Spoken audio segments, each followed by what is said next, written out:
Hi friends, welcome to knowledge for you Kannada YouTube ಚಾನಲ್ಗೆ ಎಲ್ಲರಿಗೂ ಸ್ವಾಗತ. ಫ್ರೆಂಡ್ಸ್, ವಿಡಿಯೋ ಸ್ಟಾರ್ಟ್ ಮಾಡೋಕ್ಕಿಂತ ಮುಂಚೆ ಎಲ್ಲರಿಗೂ ಹೊಸ ವರ್ಷದ ಆರ್ಥಿಕ ಶುಭಾಶಯಗಳು. ಎಲ್ರಿಗೂ ಹ್ಯಾಪಿ ನ್ಯೂ ಇಯರ್ ಫ್ರೆಂಡ್ಸ್. ನಡೀರಿ ವಿಡಿಯೋ ಸ್ಟಾರ್ಟ್ ಮಾಡೋಣ. Friends, ministry of railway recruitment board junior engineer ಹುದ್ದೆಗಳಿಗೆ ಅರ್ಜಿಗಳನ್ನು ಆಹ್ವಾನಿಸಿದ್ದಾರೆ. ಆಲ್ರೆಡಿ ವಿಡಿಯೋ ಮಾಡಿ ಹೇಳಿದ್ದೀನಿ. ಈ ಡೀಟೇಲ್ ನೋಟಿಫಿಕೇಷನ್ ಬಿಟ್ಟಿದ್ದಾರೆ. ಏನು ವಿದ್ಯಾರ್ಹತೆ ಬೇಕು, ಎಷ್ಟು ಹುದ್ದೆಗಳು ಬಂದಿದೆ, ಯಾವ ಝೋನಲ್ಲಿ ಎಷ್ಟು ಹುದ್ದೆಗಳು ಬಂದಿದೆ ಅಂತ ಎಲ್ಲ ಹೇಳ್ತೀನಿ. ಫ್ರೆಂಡ್ಸ್, ವಿಡಿಯೋನ ಲಾಸ್ಟ್ವರೆಗೂ ನೋಡ್ತಾ ಇರಿ. ನೋಟಿಫಿಕೇಷನು ಫುಲ್ ಡೀಟೇಲಾಗಿ ಹೇಳ್ತೀನಿ. ಫ್ರೆಂಡ್ಸ್, ಇವಾಗವರೆಗೂ ನಮ್ಮ ಯೂಟ್ಯೂಬ್ ಚಾನಲನ್ನು ಸಬ್ಸ್ಕ್ರೈಬ್ ಮಾಡಿಲ್ಲ ಅಂದರೆ ಸಬ್ಸ್ಕ್ರೈಬ್ ಮಾಡ್ಕೊಳ್ಳಿ. ಮುಂದೆ ಬರುವ ಎಲ್ಲ ಗೌರ್ಮೆಂಟ್ ಜಾಬ್ ಅಪ್ಡೇಟ್ಸ್ ಮತ್ತು all over India job news ನಿಮಗೆ ಸಿಗ್ತಾ ಇರುತ್ತೆ. ನಡೀರಿ ವಿಡಿಯೋ ಸ್ಟಾರ್ಟ್ ಮಾಡೋಣ. ಫ್ರೆಂಡ್ಸ್, ಮೊದಲಿಗೆ ನೋಟಿಫಿಕೇಷನ್ ನಂಬರ್ ನೋಡ್ಕೊಳ್ಳಿ. CEN number 03/2018.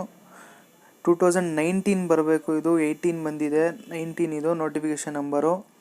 ಅದಾದಮೇಲೆ ಇಂಪಾರ್ಟೆಂಟ್ ಡೇಟ್ಸ್ ನೋಡೋಣ.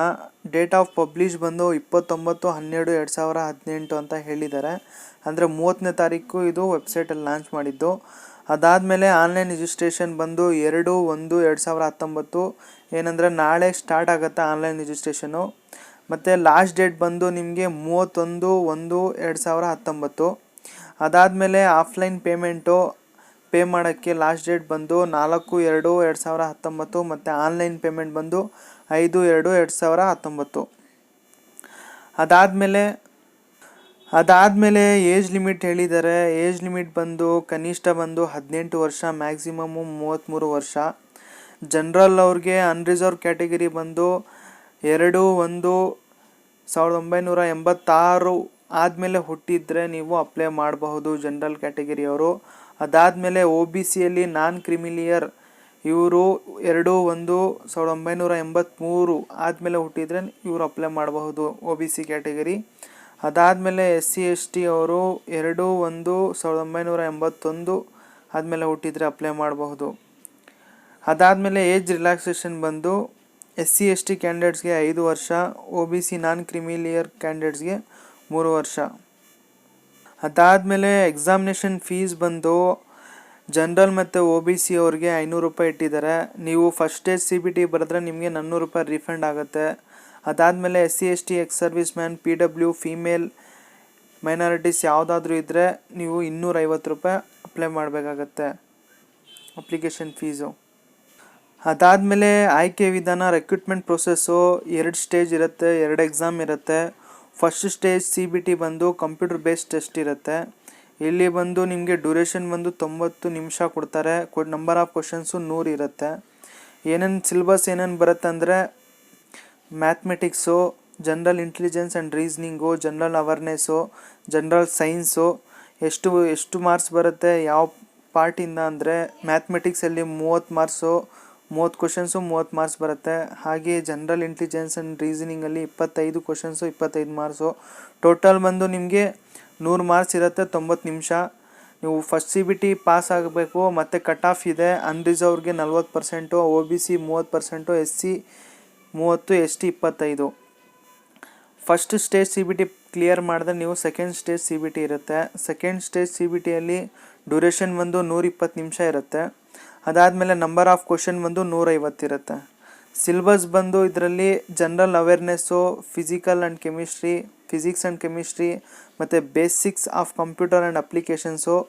ಅದಾದಮೇಲೆ basics of environment and pollution control. ಅದಾದಮೇಲೆ ಟೆಕ್ನಿಕಲ್ ಎಬಿಲಿಟೀಸ್ ಅಂದರೆ ನೀವು ಯಾವ ಫೀಲ್ಡಲ್ಲಿ ಅಪ್ಲೈ ಮಾಡಿರ್ತೀರ ಆ ಫೀಲ್ಡ್ ರಿಲೇಟೆಡ್ ಬಂದು 100 ಮಾರ್ಕ್ಸ್ ಕ್ವಶನ್ಸ್ ಬರುತ್ತೆ, ಮಲ್ಟಿಪಲ್ ಚಾಯ್ಸ್ ಕ್ವಶನ್ಸು. ಟೋಟಲ್ ಬಂದು ನಿಮಗೆ 150 ಕ್ವಶನ್ಸು, 150 ಮಾರ್ಕ್ಸ್ ಇರುತ್ತೆ. ಅದಾದಮೇಲೆ 120 ನಿಮಿಷ ನಿಮಗೆ ಟೈಮ್ ಕೊಡ್ತಾರೆ. ಇಲ್ಲೂ ಸಹ ಕಟ್ ಆಫ್ ಇದೆ ನಿಮಗೆ. ಅನ್ರಿಸರ್ವ್ ಜನರಲಲ್ಲಿ 40% ಕಟ್ ಆಫ್ ಇದೆ, OBC 30, SC 30, ST 25. ಅದಾದಮೇಲೆ ಎಜುಕೇಷ್ನಲ್ ಕ್ವಾಲಿಫಿಕೇಷನು ಯಾವ ಗ್ರೂಪ್ಗೆ ನೀವು ಸೇರ್ತೀರ ಅಂದರೆ ಮೊದಲಿಗೆ 3 ವರ್ಷ ಡಿಪ್ಲೊಮಾ ಇನ್ ಇಂಜಿನಿಯರಿಂಗ್ ಅಥವಾ bachelors degree in engineering or technology BE ಅಥವಾ BTech ಮಾಡಿರಬೇಕು. ಮೊದಲಿಗೆ mechanical, production, automobile, manufacturing, mechatronics engineering ಇವೆಲ್ಲ ಸೇರಿ ಮೆಕ್ಯಾನಿಕಲ್ ಆ್ಯಂಡ್ ಅಲೈನ್ ಇಂಜಿನಿಯರಿಂಗಲ್ಲಿ ಬರುತ್ತೆ. ಇವರೆಲ್ಲರೂ ಈ ಗ್ರೂಪ್ಗೆ ನೀವು ಅಪ್ಲೈ ಮಾಡಬಹುದು. ಅದಾದಮೇಲೆ electrical engineering, electrical and allied ಇಂಜಿನಿಯರಿಂಗ್ಲಿ ನೀವು combine of any sub stream of basic stream of electrical engineering ಅಂತ ಹೇಳಿದ್ದಾರೆ. ಎಲೆಕ್ಟ್ರಿಕಲ್ ಆ್ಯಂಡ್ ಎಲೆಕ್ಟ್ರಾನಿಕ್ಸ್ ಅವರು ಅಪ್ಲೈ ಮಾಡಬಹುದು. ಎಲೆಕ್ಟ್ರಿಕಲ್ ಆ್ಯಂಡ್ ಇನ್ಸ್ಟ್ರೂಮೆಂಟೇಷನು ಯಾವುದಾದ್ರೂ ಎಲೆಕ್ಟ್ರಿಕಲ್ ರಿಲೇಟೆಡ್ ಬ್ರಾಂಚ್ ನೀವು ಬಿ ಅಥವಾ ಡಿಪ್ಲೊಮಾ ಮಾಡಿದರೆ ನೀವು ಅಪ್ಲೈ ಮಾಡ್ಬೋದು. ಅದಾದಮೇಲೆ ಮೂರನೇದು electronics engineering, electronics and allied engineering group ಬರ್ತೀರಾ. ಅದಾದಮೇಲೆ ಎಲೆಕ್ಟ್ರಾನಿಕ್ಸಲ್ಲಿ ನೀವು ಯಾವುದಾದ್ರೂ ನೀವು ಬಿ ಟೆಕ್ ಮಾಡಿದರೆ ನೀವು ಅಪ್ಲೈ ಮಾಡಬಹುದು. ಅದಾದಮೇಲೆ ಸಿವಿಲ್ ಇಂಜಿನಿಯರಿಂಗು ಸಹ ಸೇಮು. ಸಿವಿಲ್ ಇಂಜಿನಿಯರಿಂಗ್ ಅಲ್ಲಿ combination of any sub stream ಇದ್ದರೆ ಸಿವಿಲ್ ಆ್ಯಂಡ್ ಅಲೈಡ್ ಇಂಜಿನಿಯರಿಂಗ್ ಬರುತ್ತೆ. ಅದ್ರ ಜೊತೆಗೆ BSc in civil engineering of 3 years ಮಾಡಿದ್ರೂ ಸಹ ನೀವು ಅಪ್ಲೈ ಮಾಡಬಹುದು. ಐದನೇದು ಬಂದು printing technology and engineering, printing ಟೆಕ್ನಾಲಜಿಗೆ ಗ್ರೂಪಲ್ಲಿ ಬರ್ತೀರಾ. ಅದಾದಮೇಲೆ educational qualification BSc chemistry and physics ಮಾಡಿದರೆ ನೀವು CWM ಈ ಗ್ರೂಪಲ್ಲಿ ಬರ್ತೀರಾ.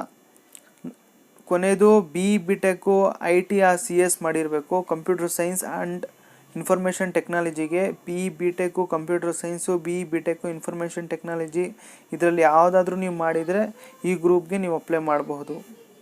ಅದಾದಮೇಲೆ ಡೀಟೇಲ್ಸ್ ಆಫ್ RRBಸು ವೆಬ್ಸೈಟು ಅಡ್ರೆಸ್ಸು ನೀವೇನಾದರೂ ನಿಮಗೆ ಅವ್ರ ಡೌಟ್ ಇದ್ದರೆ ನೀವು ಅವ್ರಿಗೆ ಕಾಲ್ ಮಾಡಿ ಕೇಳಬಹುದು. ಬೆಂಗಳೂರು ಬಂದು www.rrbnc.gov.in ವೆಬ್ಸೈಟ್ಗೆ ಹೋಗಿ ನೀವು ಏನಾದರೂ ಡೌಟ್ ಇದ್ದರೆ ನೀವು ಮೇಲ್ ಮಾಡಬಹುದು ಅಥವಾ ಅವ್ರ ಫೋನ್ ನಂಬರು ಮಾಡಬಹುದು. ಹಾಗೆ ಎಲ್ಲ ಸ್ಟೇಟ್ಗಳದ್ದು RRBಸು ಲೀಸ್ಟ್ ಕೊಟ್ಟಿದ್ದಾರೆ. ನೀವೇನಾದರೂ ಹೆಲ್ಪ್ ಬೇಕಂದರೆ ಅವ್ರಿಗೆ ಮೇಲ್ ಮಾಡಬಹುದು. ಅದಾದಮೇಲೆ ಸಿಲೆಬಸ್ಸು ಸಹ ನೋಟಿಫಿಕೇಷನಲ್ಲಿ ಕೊಟ್ಟಿದ್ದಾರೆ. ಏನೇನು ಓದಬೇಕು, ನಿಮ್ಮ ರಿಲೇಟೆಡ್ ಫೀಲ್ಡ್ ಯಾವುದಾದ್ರು ಫೀಲ್ಡಲ್ಲಿ ಏನೇನು ಓದಬೇಕು ಅಂತಲೂ ಸಹ ಕೊಟ್ಟಿದ್ದಾರೆ. ಇಲ್ಲಿ ಮೊದಲಿಗೆ ಸಿವಿಲ್ ಬ್ರ್ಯಾಂಚ್ ಅವ್ರಿಗೆ ಏನೇನು ಓದಬೇಕು ಎಲ್ಲ ಬಿ ಟೆಕ್ಕು ಡಿಪ್ಲೊಮಾ ಓದಿರೋದೆಲ್ಲ ಓದಬೇಕಾಗತ್ತೆ ಎಕ್ಸಾಮ್ಗೋಸ್ಕರ.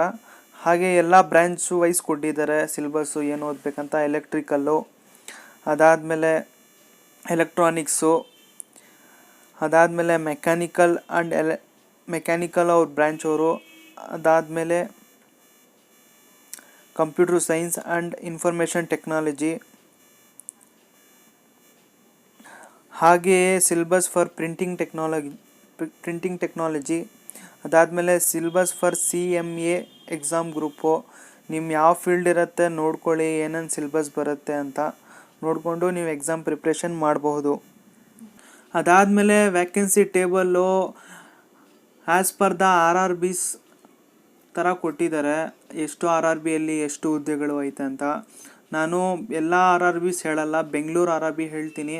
ಬೇರೆಯವರು ಬೇಕಂದರೆ ನೋಡ್ಕೊಬಹುದು. ನಾನು ಬೆಂಗಳೂರಲ್ಲಿ ಎಷ್ಟು ಹುದ್ದೆಗಳು ಖಾಲಿ ಇದೆ ಜೂನಿಯರ್ ಇಂಜಿನಿಯರ್ ಹುದ್ದೆಗಳನ್ನು ಹೇಳ್ತೀನಿ. RRB ಬೆಂಗಳೂರು ಇಲ್ಲಿ ಟೋಟಲ್ ಬಂದು ನಿಮಗೆ 365 ಹುದ್ದೆಗಳೈತೆ ಟೋಟಲ್ಲು.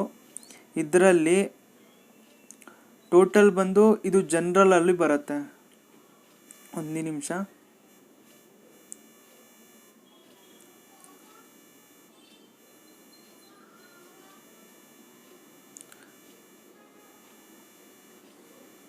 ಟೋಟಲ್ ಬಂದು 708 ಹುದ್ದೆಗಳು ಬೆಂಗಳೂರು ರೀಜನಲ್ಲಿ. 365 ಬಂದು ಜನರಲ್ ಕ್ಯಾಟಗರಿ ಅನ್ರಿಸರ್ವ್ ಕ್ಯಾಟಗರಿ.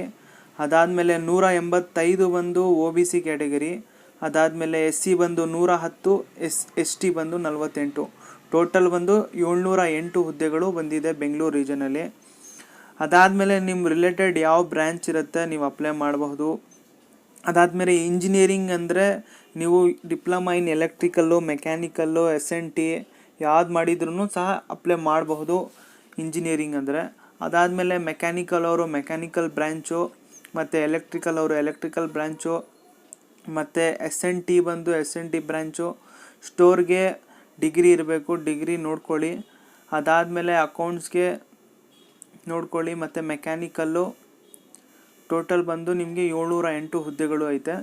ಈ ನೋಟಿಫಿಕೇಷನ್ನು ನಾನು ಡಿಸ್ಕ್ರಿಪ್ಷನ್ ಬಾಕ್ಸಲ್ಲಿ ಕೊಟ್ಟಿರ್ತೀನಿ. ನೀವು ಡೌನ್ಲೋಡ್ ಮಾಡಿಕೊಂಡು ಕ್ಲೀನಾಗಿ ನೋಡಿ ಏನೇನು ಎಜುಕೇಷ್ನಲ್ ಕ್ವಾಲಿಫಿಕೇಷನ್ ಇನ್ನೊಂದು ಸರಿ, ಮತ್ತು ಏನೇನು ಡಾಕ್ಯುಮೆಂಟ್ಸು ಅಪ್ಲೈ ಮಾಡೋದು ಎಲ್ಲ ನೋಡ್ಕೊಳ್ಳಿ. ಅಪ್ಲೈ ಮಾಡೋದು ಅದು ವಿಡಿಯೋ ಮಾಡೇ ತೋರಿಸ್ಬೇಕಾಗತ್ತೆ, ಯಾಕಂದರೆ ಅದು ನನ್ನ ಕಡೆ PC ಇಲ್ಲಾಂದರೆ ನಾನೇ ತೋರಿಸ್ತಾ ಇದ್ದೆ ಹೇಗೆ ಅಪ್ಲೈ ಮಾಡಬೇಕು ಆನ್ಲೈನಲ್ಲಿ. ಫ್ರೆಂಡ್ಸ್, ಏನಾದರೂ ವಿಡಿಯೋ ಹೆಲ್ಪ್ ಆಗಿದ್ದರೆ ಲೈಕ್ ಮಾಡಿ, ಶೇರ್ ಮಾಡಿ, ಕಮೆಂಟ್ ಮಾಡಿ.